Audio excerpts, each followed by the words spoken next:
Hi, I'm Laurie Marie Muniz Jaimes. And I'm Andrew Hymas.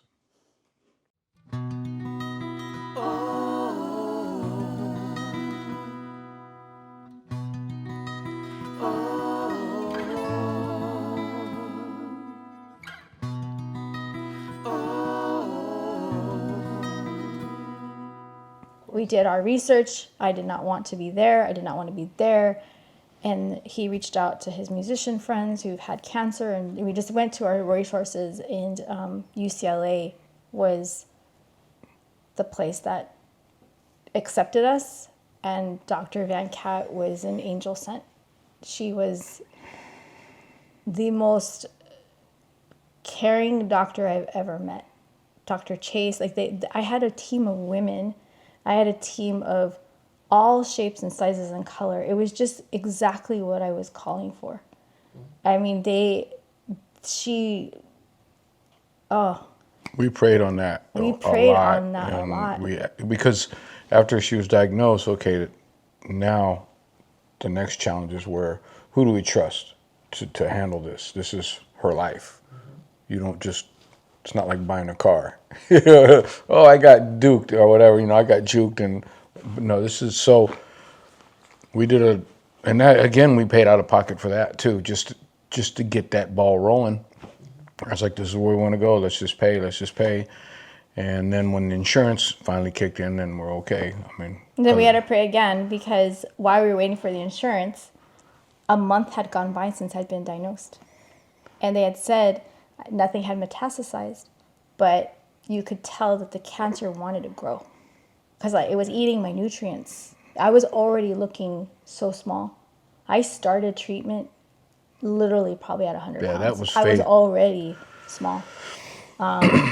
So my faith, to answer your question, I don't know if it was tested. I think it was just, it was like looking at me like, you gonna trust me and let me hold you up, or you gonna try and take matters in your own hand like you've been doing? Because that's literally what I've been doing. And just because you have cancer doesn't fix your problems right away. We still had our own problems as a married couple, and those showed up, but we had a choice to figure. We learned to love each other in a whole different way. Love was the key word for me. Like, even I was loving my body. I was telling my body, I'm sorry that I've disrespected you by not listening, but I'm so grateful that you're strong. I was I had rituals where I'd wake up in the morning. I believe in, because I have indigenous roots too, like I was saging in the morning, I was saying good morning to the Father Sky and God, and I'm just like all of it together. Like, Yeah. it's a path that I'm trying to understand how to put the two together. And I we would sit out. He would come join me after I did yoga in the morning, and he would sit out. We'd sit outside with the sky, and I was very connected to nature, and we would pray, and I would write the journal. Your faith never really wavered.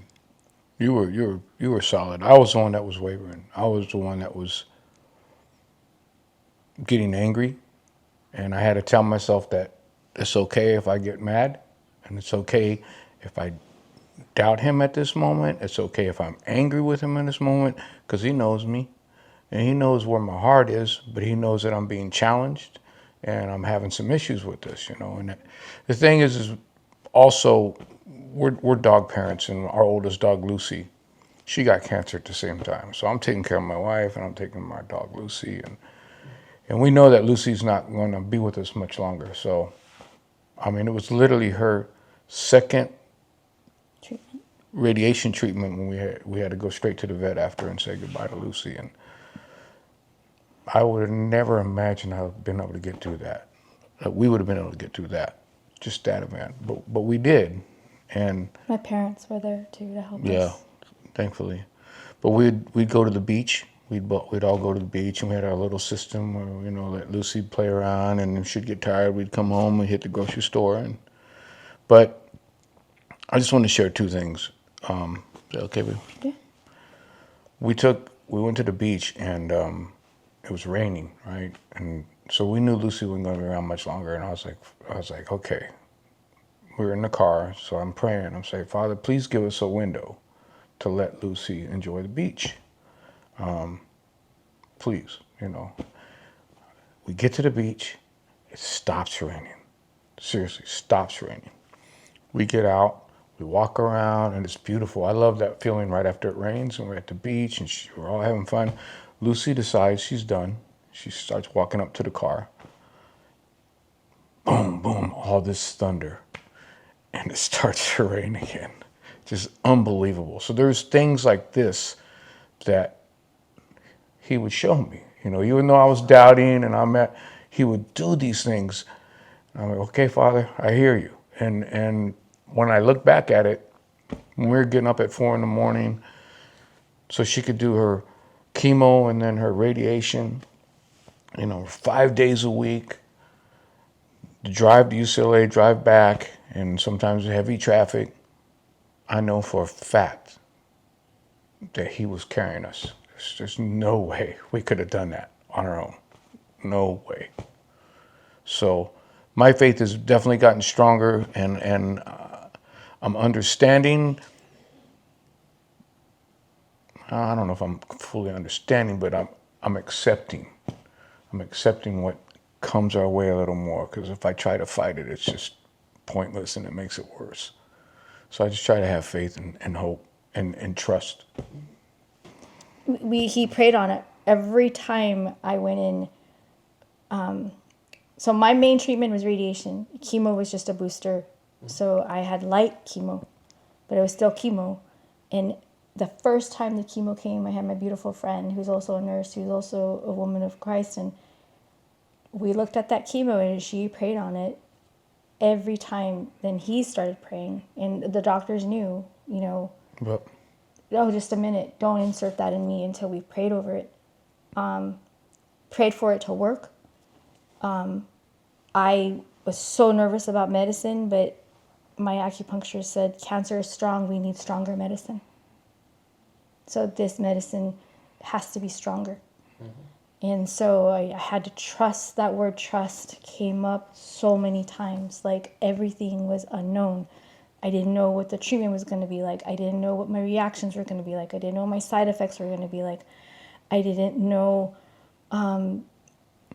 if I could do this. I couldn't, there was just it was just blind. It was so blind. yeah, going 120 miles an hour in the dark. That's what it felt like. But he always shined a light. Like, I am very connected to nature, so for me, when going to the water and praying with God there, but also giving, the mother of the waters for what I needed to flourish was important to me. Going to this elder tree, connecting with my roots and hugging the tree and asking for the roots for guidance of that, it just was very clear. The wind would shift every time we were out in nature. The birds would chirp. I had to be outside to connect. For me, Mother Nature. it was a ritual to pray, which was something important. Realizing that we needed to pray more together as a couple, that God needed to be right in the center of our marriage. We needed to lead with love. Love in a lot of ways. Love the way we speak to each other, love the way we speak to our bodies, the way we spoke to the doctors and the nurses. Every time I went in, he prayed over me. We had a playlist that I would play on the way. And A lot of gospel. a lot of gospel, a lot of Kirk Franklin. real talk. Like, fear is not my future was the biggest song that got me through, which was true. Like, it's not the end. Like I had in my story, I'm not finished. And I believe that. I believe that I was not finished. I believe that God is using me for something and I still don't know, and that's okay. But I know that I have a purpose, and I know I'm supposed to be here. And I needed to get rid of some stuff that did not need to be part of my journey anymore. It's beautiful. This is part of your purpose now, sharing your story. Yeah. Yeah. Both your stories. Yeah, because he went through something different, Mm-hmm. and I went through something different. But then we went something together. Mm-hmm. And he's never going to fully understand, and I will never fully understand, but we do understand what we went through together. Mm-hmm. And I think, I truly do believe he held us the whole way, even on the days when it was rough. Absolutely. Yeah, absolutely. Anytime I opened up the gospel, it was a reminder I had to hold his hand. Being on the radiation table, they have this thing that goes around the external radiation. And I remember the first time being on there, and for the first time I was like, "Where are you, God?" I used because I was so nervous. And I'm like, where are you? I don't feel you. I don't feel calm. And then I started praying, and I started saying again, thank you to my body, looking at the machine and thanking the doctors, and even though they were the like earthly healers here, I knew he was the ultimate healer. And so I kept telling myself that I am grateful for everything around me and this stuff that's going to heal me, but I know you're the ultimate healer. And that's how, and then the minute I started praying, I noticed my heart slowed down, and I was able to breathe. And it wasn't like, oh, there you are. It was just like after, oh, okay, you were there. Right. Yeah. Right. You were there. Yeah, exactly. And the doctors allowed me to play my playlist. So which I am a heavy music. I feel God through music and nature, and I rely on music a lot. And the minute the music comes, it just fills me up.